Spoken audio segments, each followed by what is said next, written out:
Bonjour, dans une vidéo précédente, je vous parlais du fait que les croyances filtraient notre réalité et que du coup, ça changeait et ça venait brouiller nos interprétations des actions de nos enfants, ce qui fait que ça augmente les tensions dans nos interactions. Donc déjà, ça c'est un levier effectivement important à prendre en considération et à actionner finalement. Mais il y en a d'autres aussi et principalement, ça va être notre bien-être personnel, mais aussi celui de notre enfant. J'entends par là notamment notre équilibre général, c'est-à-dire avoir quand même suffisamment dormi, que nos enfants aient suffisamment dormi, manger équilibré, ça ce sont des choses de base, bouger notre corps, etc., que l'on connaît, qu'on n'applique pas toujours, donc c'est bien aussi de se le rappeler.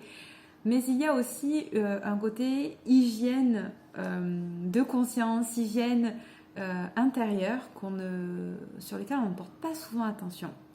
Et principalement côté émotionnel, qui va être quand même assez lié avec notre corps finalement. C'est ce que je voulais vous proposer aujourd'hui. Donc tout ce qui était croyance, c'était plutôt au niveau finalement mental. Aujourd'hui, je voulais vous partager d'autres leviers qui vont être plutôt corporels et émotionnels. Alors déjà, je l'ai dit dans l'exemple précédent où je parlais de ce papa qui pouvait être blessé et qui était réveillé chaque fois par le comportement de son enfant.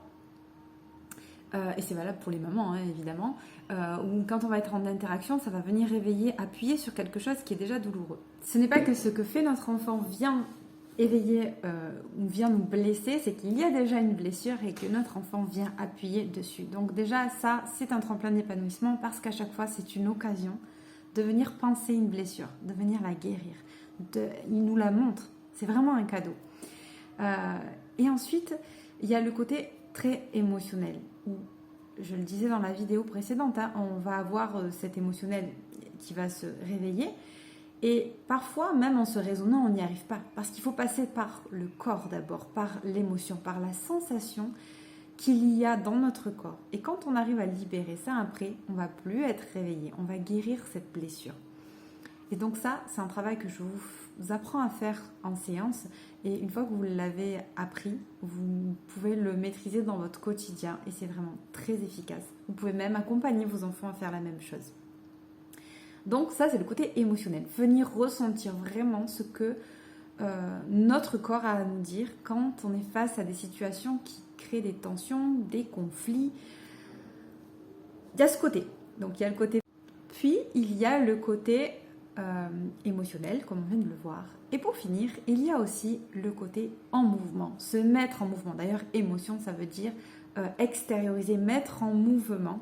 Et donc, c'est aussi quelque chose qu'on peut faire régulièrement avec nos enfants. Nous pouvons donc aussi amener nos enfants, nous et nos enfants, nous entraîner à nous mettre en mouvement pour extérioriser nos émotions, pour libérer, décharger les tensions.